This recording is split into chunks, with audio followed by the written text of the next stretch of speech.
Welcome into the Sports Objective as we have one of our summer treats, second year in a row for 50 Pirates in 50 days. Bubba, first let me introduce Kyle from LaGrange Barber. What's up, dude?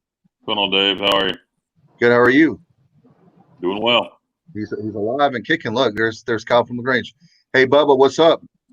Doing well, guys. Worked a baseball game this afternoon, so that was a little bit of a sense of normalcy for me.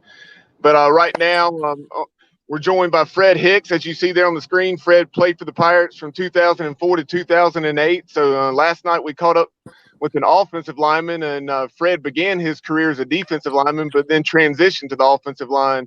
But anyway, Fred, welcome into the show. I'm glad to have you with us. Hey, thank you guys for having me. I appreciate it. No doubt about it. We were excited. This segment last year that we had 50 Pirates in 50 days was huge. And we wanted to have you on as we continue our journey through former players of, as we talk about football, basketball, baseball, even sometimes Olympic sports. We want to have you on, obviously, to talk about, first of all, before we get to your journey with the Pirates, how are you doing with everything with COVID-19? It's been crazy. And we look out for everybody in Pirate Nation. I'm doing pretty good, trying to, social distance, wear my mask, even though like we were talking about earlier, sometimes you forget, get out the car because it's so routine. You get out the car and have to turn back around because now, they're not really letting you inside with it on, without it. But just trying to be mindful of all the things that we're supposed to be mindful of with all this COVID stuff going on. And, protecting myself, but also my family and then, the athletes that I coach and, people around me. So let's talk about your journey with the Pirates. That obviously when you started would be under the JT era. How did you get recruited by, I guess, John Thompson, or was one of the position coaches? I take it. Yes, it was Coach Jerry Odom, who is at Tusculum currently as the head coach. And he also just recently recruited the center, our starting center down here, Arnwood, who's going up there, was one of his recruits this year. So that was pretty cool being a former player of that guy, and now one of my players is going up to play for him. So I thought that was unique. But it was, journey started at Arnwood High School, went on from that, went on to East Carolina. I enjoyed my career there. I mean, met some great people, great town. Town's definitely grown a lot, not like it was when we were there. Some of the places I had to double back. I'm like, wait a minute, this is not the same. This was here, this was here a couple years ago. So, but my journey at ECU was fun. Coach Thompson, was a good guy, good coach, good coaching staff. It was just, like I say, I know those 2 years were rough for the Pirate Nation. Being from, the Coach Logan era and all those guys, that's what I grew up watching on Thursday nights, Thursday night football. So that's how I kind of fell in love with ECU. So talk about you said Coach Odom recruited you. Who else recruited you, and what was your recruiting process like?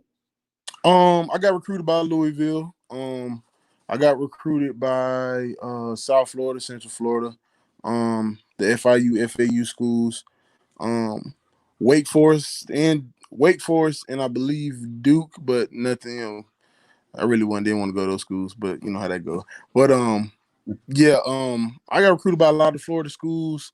Thought I was going to Louisville at one point. That was kind of one of my favorites, just because of their history with the D lineman. That's what I was playing initially before I moved to offensive line. So really like Louisville. But things work out like they're supposed to. So ECU was still in the mix, thank God, and went on my visit, had a great time, and I mean that was it. Now, Fred, go ahead, Bubba. Go ahead.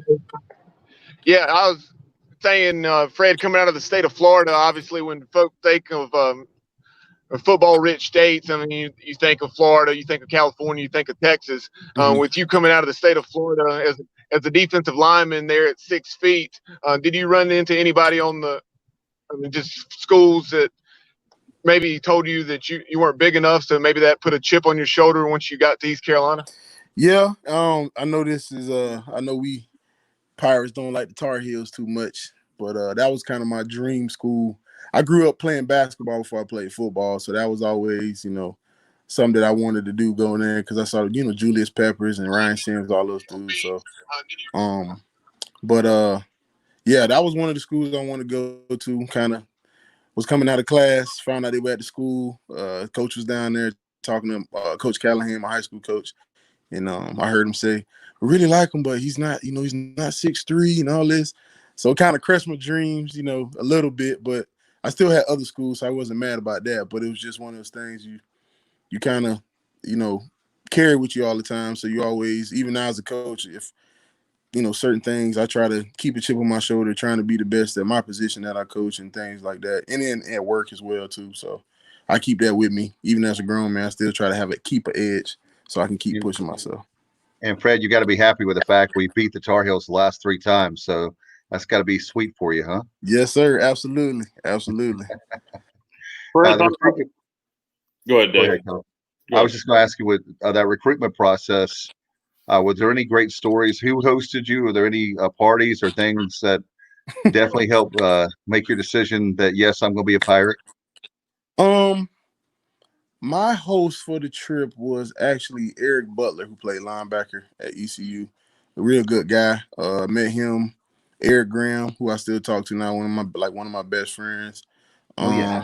Met James Myrick and a couple other guys. And I came later on my visit, to be honest. I came, I think, the last weekend. So Sean Harmon was on my visit as well, who played tight end at ECU, was coming from JUCO. So it just was a great family, atmosphere. I mean, and it doesn't help that I feel like we got one of the most underrated fan bases in the country.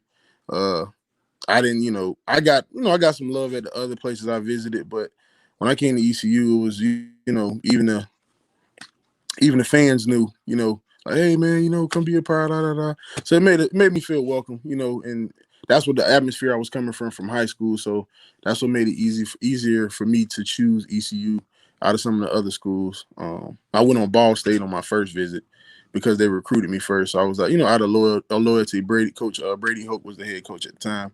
But when I went on my visit, I'm a Florida boy. It was snowing down there. Snowing up there. So I was like, man, I don't know about this. I'm not used to this. So that made my decision easier too at the end.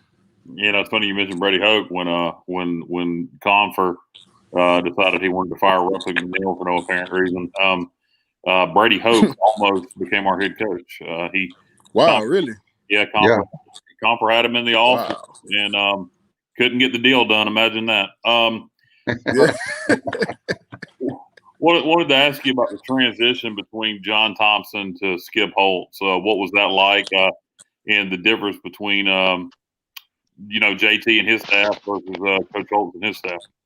I can say Coach Thompson had a newer staff as regards to some of those guys were newer to being either on the Division I level or just coaching in that atmosphere. So I think that would honestly, kind of hurt him down the road in those 2 years.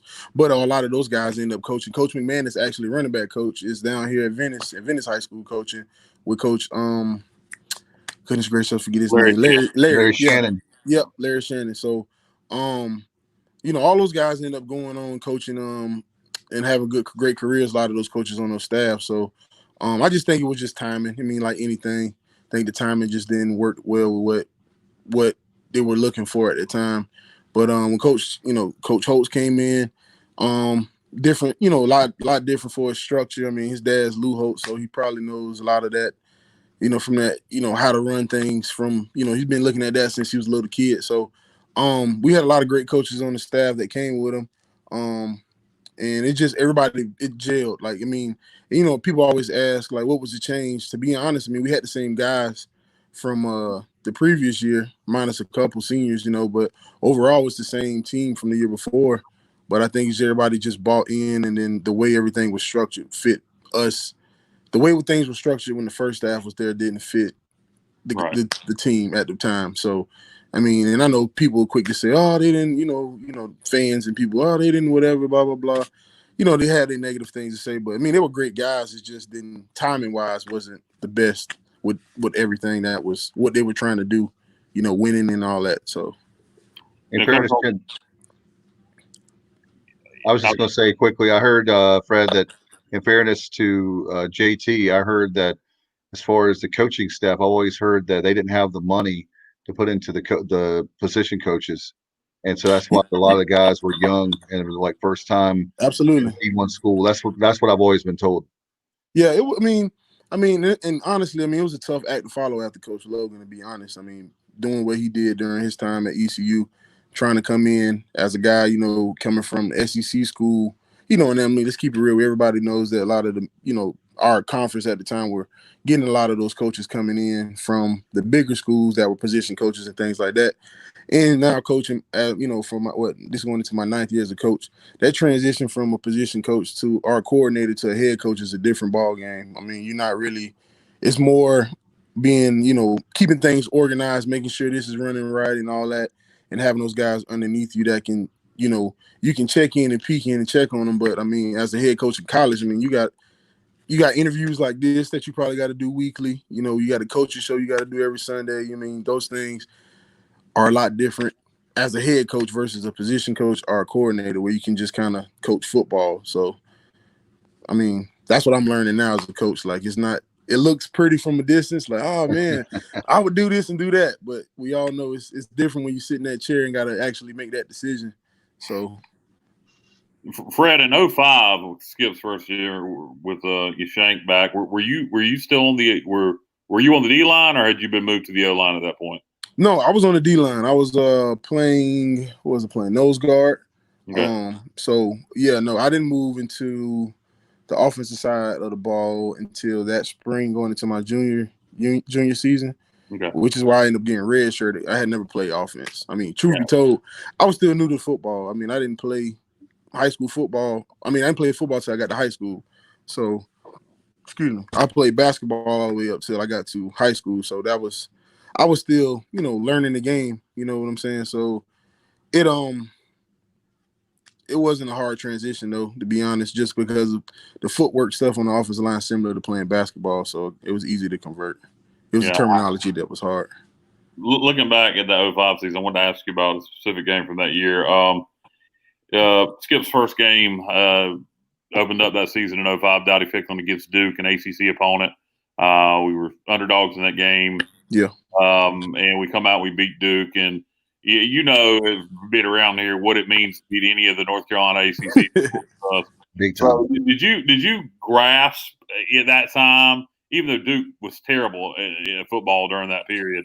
Did you get it? You probably just from the reaction of the crowd understand what winning that game meant to the fans. Yeah, I you know, being from Florida, everything was Florida, Florida State, Miami. So I had to educate myself on you know, rivalries in sports in North Carolina, because I mean, besides Carolina, I mean UNC and State. Outside of that, I mean, I didn't know.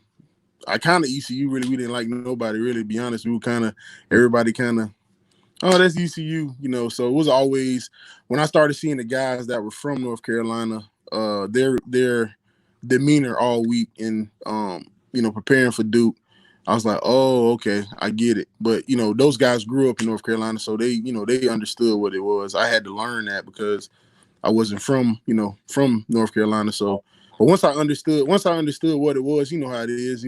You get in the game, of course. Now the hate brews inside, I guess you could say. So now, Fred, you know. I'm sorry, I thought you were finished. No, you good. No, you good.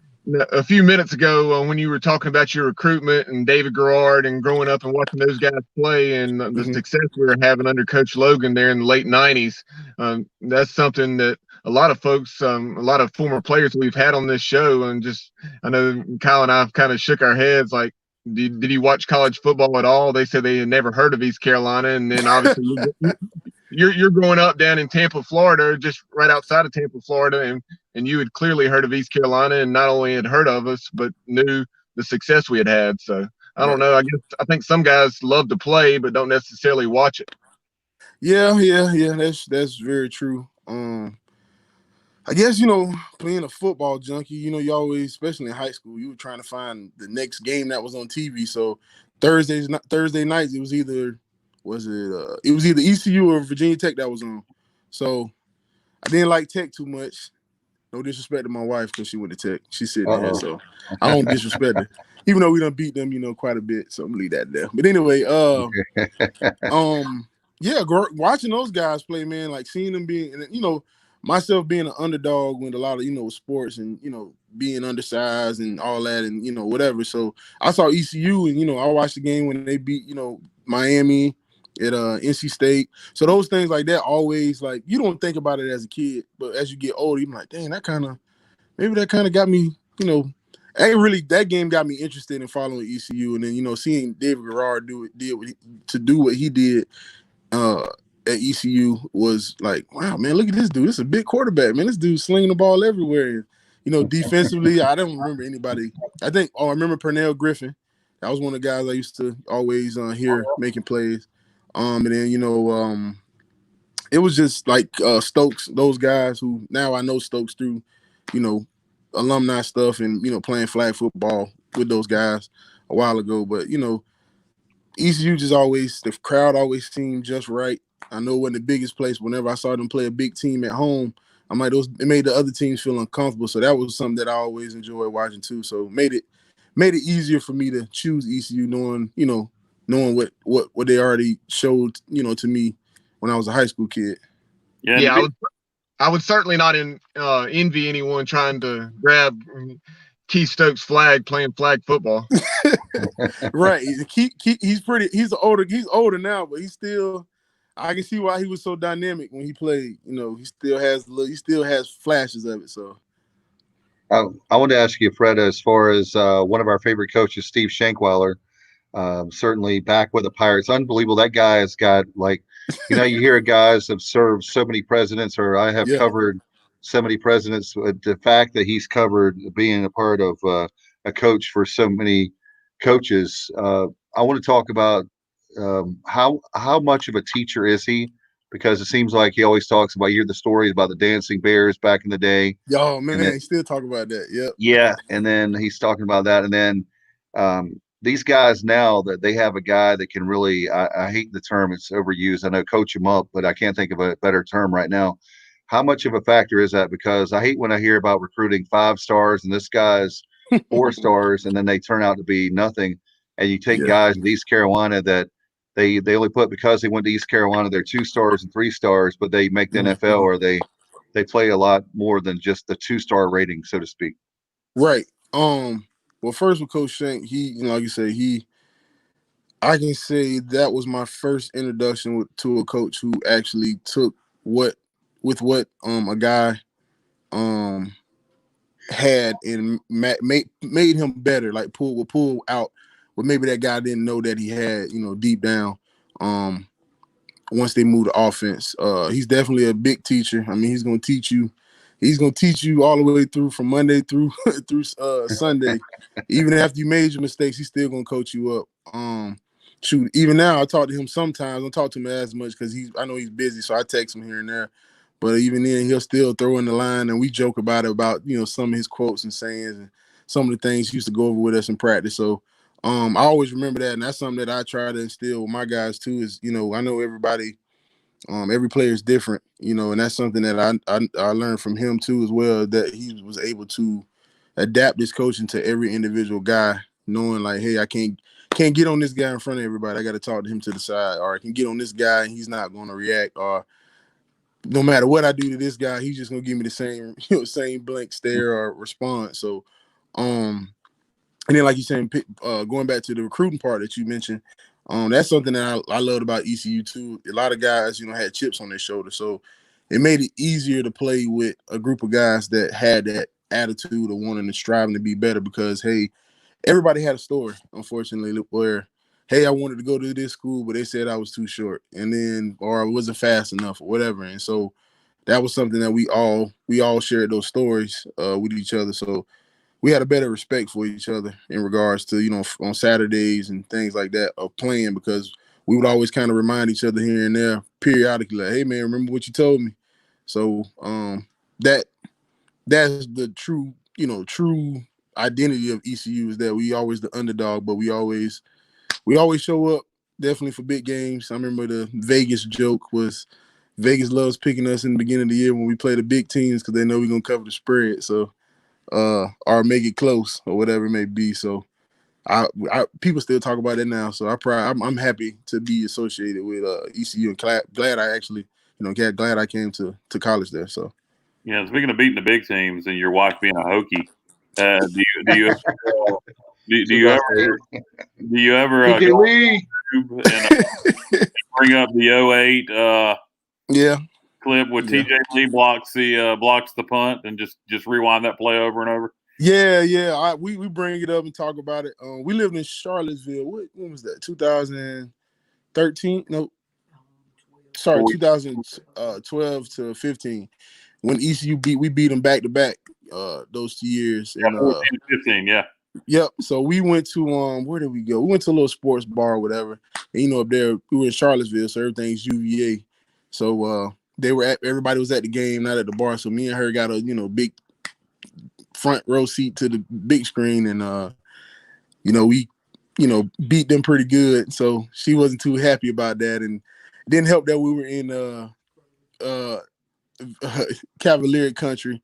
Yeah. So whenever we went to a store that day, they were rubbing it in her face, and it was like, "Oh man, he went to ECU too. Oh man, you just not having a good day today, huh?" And stuff like that. So that's always pretty cool. We have I try to be. I'm not a trash talker. She claims I am, but I'm not a trash talker. So, but I had to, we beat them. I kind of just go, "Hey, what's going on with your Hokies, y'all?" She's like, "I don't want to talk to you for 48 hours." So You had to sleep on the couch, right? no, she won't let me do that, unfortunately. She won't let me sleep on the couch. She'll come wake me up and say, "Get in bed." So I can't. Okay. I don't have that. I don't have that pass. It ain't all bad. Yeah, I don't have that pass. Maybe one day, but right now. You don't want that. You got a woman that won't let you sleep on the couch. That's true. That's the way you want it. That's true. Hey, Fred, a few minutes ago, Kyle was asking you about that transition during that 06 season and how you redshirted and made the move from D-line to O-line. And not only were you switching to the other side of the ball, but just talk about the transition because you were playing center. So talk about that. I know the first two road games, I should say, game 1 and game 4 in that 2007 season were at Virginia Tech and at West Virginia, two tremendously hostile atmospheres. So talk about that from the perspective of center as far as getting your calls and the cadence of the quarterback, et cetera. Yeah. It was an adjustment, like I say, for the terminology. I don't think the movement stuff was too bad, but and then also too, we all know defensive lineman converting to offensive lineman, that's the worst. That's not like really the best thing you want to hear. Like, you got to move to the O-line. You're like, I don't want to do that. But that Virginia Tech game was the first game back, I think, since the shooting. I had never. My freshman year, we played West Virginia when they were loaded with was it Pac-Man Jones and all those guys, and that game was, rocking. So I had that same it was that same atmosphere, and it was kind of cool too, being on game day. Seeing that growing up and thinking like, oh man, that's pretty cool, and actually being a part of that. And growing up seeing Virginia Tech on TV and Enter the Sandman and all that. So all of it had all the atmosphere and things that I imagined, growing up seeing on TV, actually being a part of it. But it was difficult,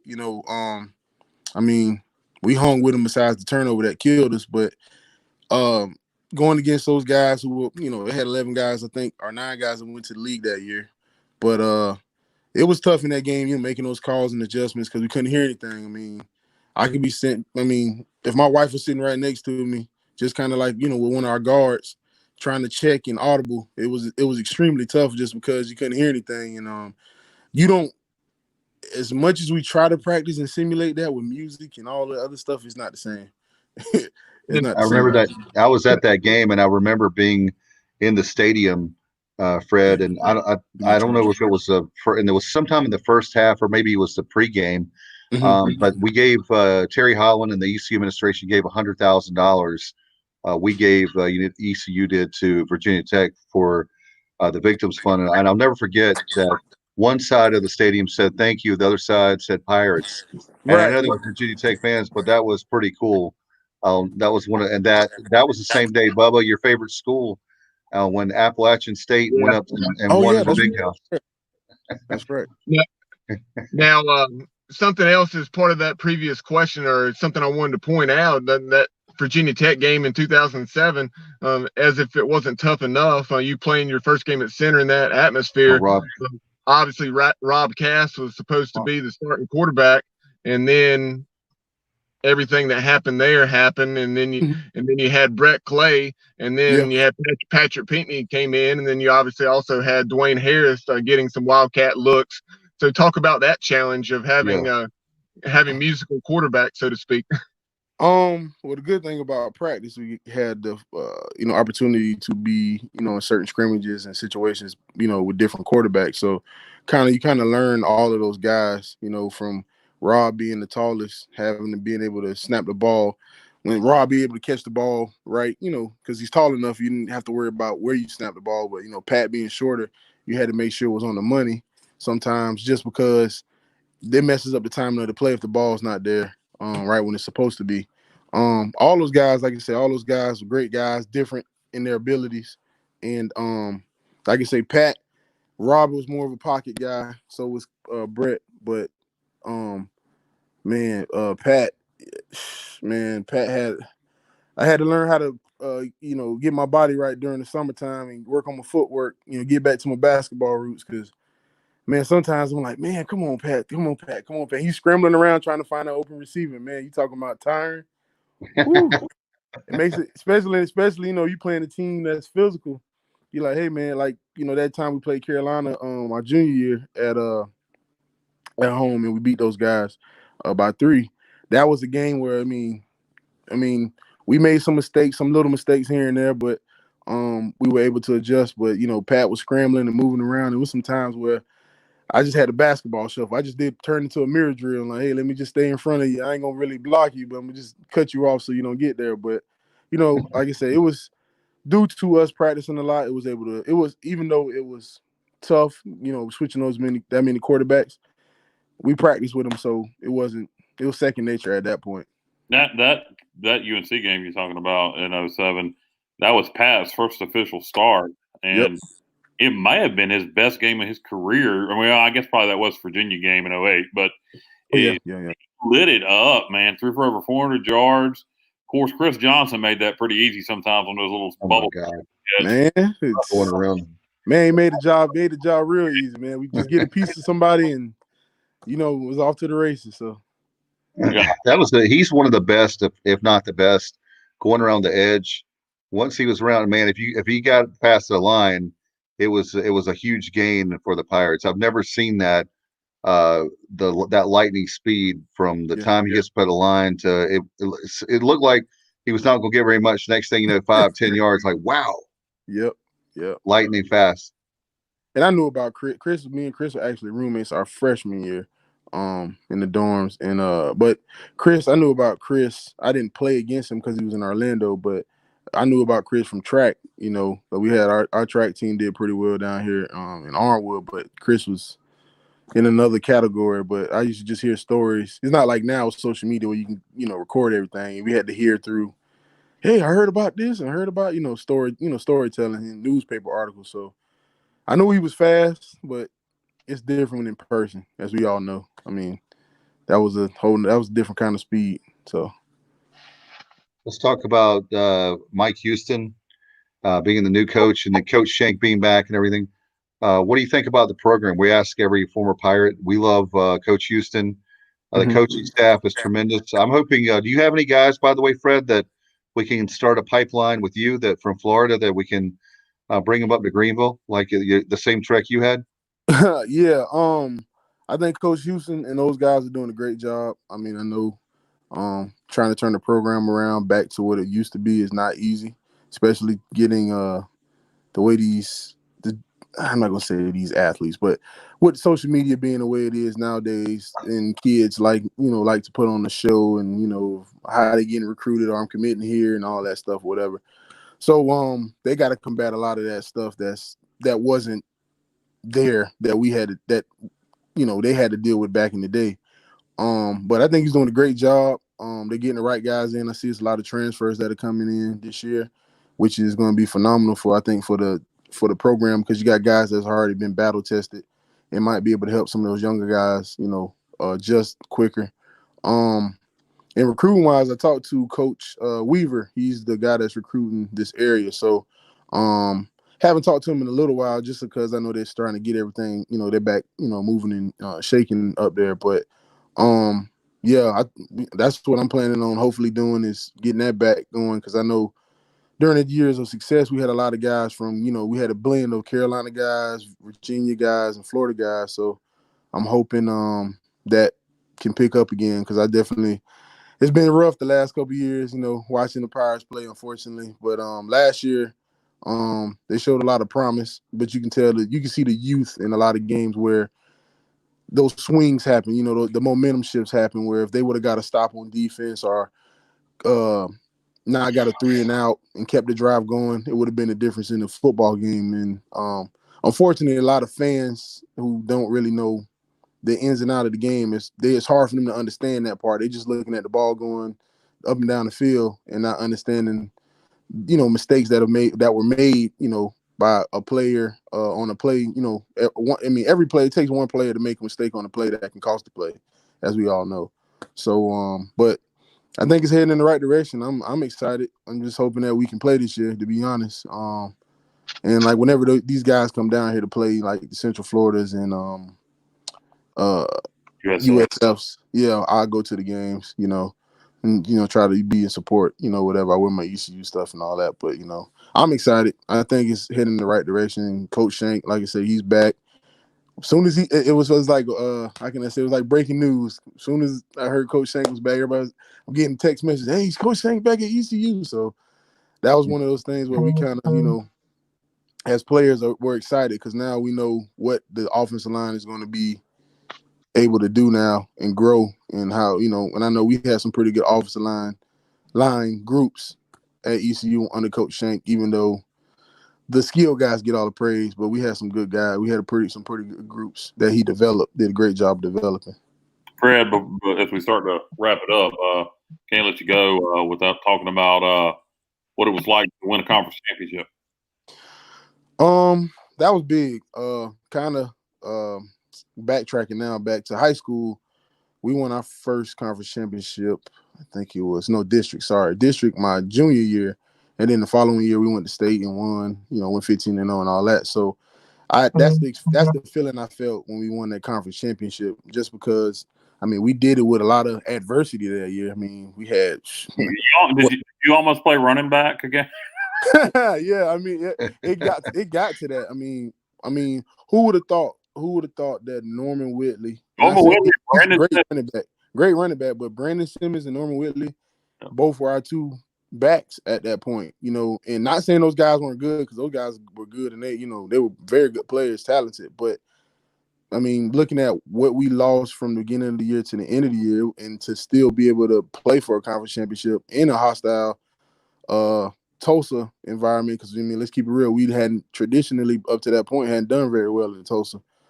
So going up there and beating those guys, dealing with all the adversity that we dealt with injuries and suspensions and other things like that, it was big time, because we had a lot of young guys step up, and we had guys like you say, the Brandon Simmons and a lot of other guys who were considered, good players and new to the program kind of thing, and just like, hey, here's your opportunity. And those guys, stepped up and were ready to go. And it was a great experience, man. Coming back to Greenville and, pulling in at the airport and people, along the road honking the horn and all that. That was pretty awesome. All the way back to the school, because we didn't fly out of Greenville, as y'all know. I think they still do that, right? They still fly out of or they fly to Griffith.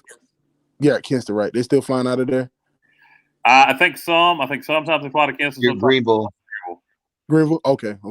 But yeah, that was something that I will always remember big time, being the first to do that, for the program. That was big. So I wish we'd have won that bowl game, but that's another story. Yeah, I remember going to Minji's. Or the basketball game, and I remember getting to Minji's right at the end of the basketball game. And grabbing a seat, and I think more people started to fill up Minji's at the end of the basketball game. Guys home, and you guys walked into a hero's welcome. I remember. It's funny what you remember. I remember whoever was DJing that game playing Bruce Springsteen "Glory Days." I remember Pat Pinkney to the crowd, addressing the crowd, saying he had said we were going to be conference champions, and we were. And anyway, it was great memories. Yeah, absolutely.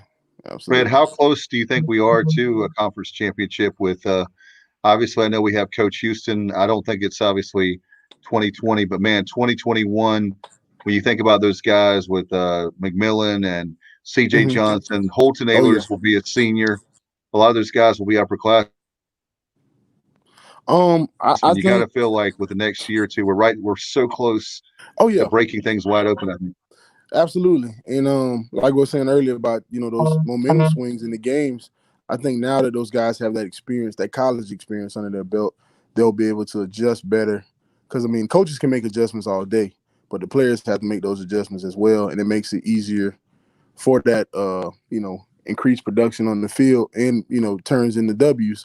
So, I'm hoping they can do it this year. That's always, it's always, can they do it now? But, to be honest, if they can get back to a bowl this year, it would be big. You know what I mean? Because that's that was another reason why, I chose ECU too. Y'all were in bowl games, seemed like every year during that time when Coach Logan was there. So that made it, I came from a winning program, so I wanted to do the same thing, on the collegiate level. So, but yeah, I hope they win it this year. If they don't, if they get to a bowl, that's great too. You know what I mean? Because it's been a while since we've been to a bowl. So, if they do it 2021, that'll be phenomenal. But if they can do it this year, that'll be even more impactful because those guys come back after that. They come back for their senior years or junior years. So if they can do what we did, go back to back. We all know that. We all know those were great times in Greenville. Winning those games, watching us win and watching baseball win, it was, pretty impactful for the program and the community. So I'm hoping that we get back to that soon, very soon. Absolutely. And before we let you go, where are you coaching? Tell folks where you're coaching and how we can get up with you. I'm at my Armwood High School down in Sefton, Florida. I'm at my old high school that I graduated from. I was coaching O-line last year. Now I'm venturing over in different uncharted ward. I'm coaching running backs and going to be doing a little bit of some run game stuff. So trying to add some more tools to the toolbox, So that's what I'll be doing this year.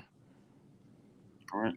Well, Fred, thank you so much for coming. And I know it's kind of tough coming back to games, obviously. Jay Sunhalter wanted to say hello to you. My man, Fred, he said, hope you're doing well. So put that back on the Jay. Is he a sportscaster now, right? Yeah, he is. Sports reporter? Yeah. He's doing real good, man. We're trying to lobby hard for him to do there's going to be a lot of sports with ESPN and with the American. And we're trying to get him to do a lot of ECU stuff. He started to do a little bit of stuff with the draft party and different stuff we've had. So be very cool. So Sonny, whenever he gets that, he's got to give a cut of his check. He doesn't know that yet, but anyway. Fred, thank you so much, man, being a part of 50 Pirates in 50 days. Thank you so much for all that you did for Pirate Nation and wearing that purple and gold. And proud of you, and definitely a lot of disciples of a lot of guys that have come out of coaching that are former Pirates that are coaching now. So hopefully you'll send more Pirates our way from your neck of the woods, and love to have you back on, and definitely in football season. Yes, sir. Thank y'all for having me. And like I say, I'm gonna try my hardest down here, sending guys that way. Because like I said, I definitely want to see us back on top. I'm tired of watching the Central Florida UCF talk about how good they are. It eats at me. It eats at me. I have to be quiet. I gotta be, politically correct. I don't get on social media and do all that trash talking. But yeah, I'm tired of hearing the guys down here talk crap by ECU. I'm ready for us to, get back on the winning side of things. It'll happen. Well, sooner than later, you'll be able to, my friend. Yes, sir. Yes, sir. Well, hope you have a good night. Thanks, man. Appreciate it very much. Talk to you soon. All right. Thank you. Y'all have a great one. Thank you. You too. Yes, sir. Y'all have a great one. All right, you too. Well, guys, great to have Fred on. A great guy. Appreciate him very much for all he did for Pirate Nation, and now even with coaching, it means a lot. And one of our how do you guys feel before we go? How do you guys feel about Ruffin McNeil going to be wearing red now? Did you guys see red early when you heard that story, or how do you feel? I feel like I I'm want putting you on the spot. to offer in the face still.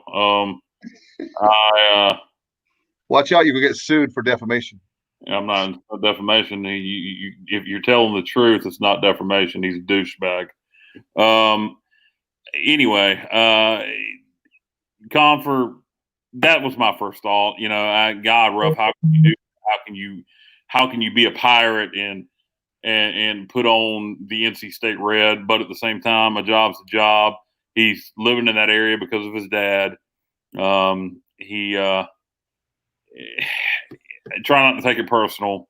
And bottom line is, had Confer not fired him, he'd still be here. So it is what it is. I wish him nothing but the best personally, but I hope he goes 0-12. Well, we'll see about that. And certainly our focus is on East Carolina. That's what I care about. We love Ruff and glad, like you said, to have a job. And he's always welcome on the show. I love the guy. And certainly we'll see if he stays with State or how long he would be there. But anyway, congratulations to him. Wish we could have him here, but it is what it is, right? Right, Bubba? Absolutely. It's going to be tough and weird seeing Ruff and McNeil wearing NC State polos and so forth, like we saw today. But congratulations to Ruff. And it's one of those things. I don't know. It's just 2020 has been a weird year. I'll put it that way. Weird is one way to put it, Bubba. Weird is one way to put it. Yeah, Bubba's always very nice. He sugarcoats for sure. Well, guys, before we go, I know, Bubba, we got a huge show coming up on Thursday night. We want to tell everybody, make sure that they tune in. It's going to be awesome.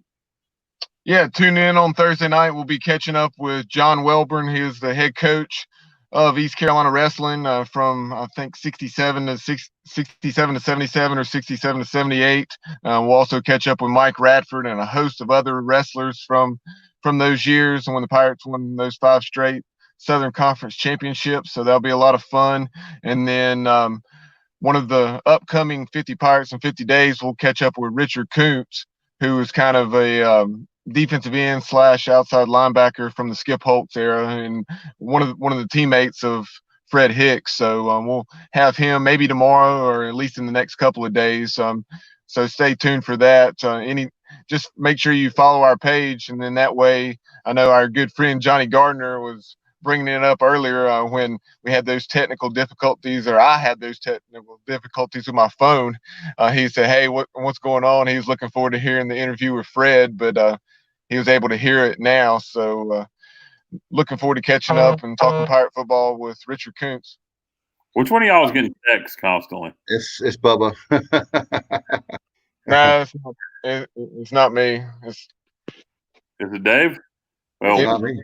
It wasn't a text. It's just a Twitter alert. Yeah. Okay.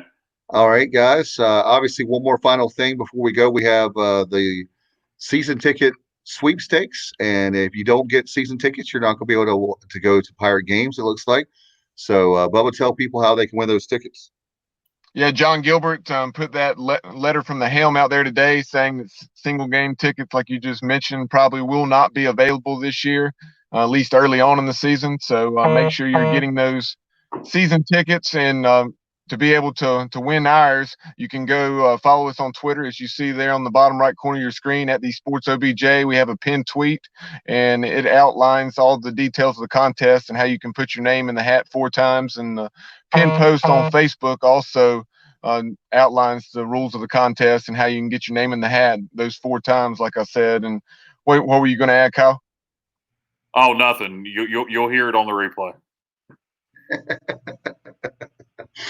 All right, guys. Well, we look forward to Thursday night, and of course, 50 Pirates in 50 days as we do count down the days to Pirate football. August 29th, as we speak right now, it's still on until we hear different. So August 29th, week 0 against Marshall, 50th anniversary of the unfortunate plane crash after the Pirates won November 14th, 1970. As a lot of you know, if you don't know what we're talking about, see the movie We Are Marshall. It's fantastic. All right. Yeah. What? Why are you laughing? You don't know what we're talking about. You're not watching this podcast. I promise you. Well, you never know. You never know. All right. Thanks to Fred Hicks. Appreciate Bubba Rosenbaum and Kyle Barber. 50 Pirates in 50 Days. I'm Dave Richmond. You've been watching, listening to the Sports Objective right here. Good night, everybody, and go Pirates.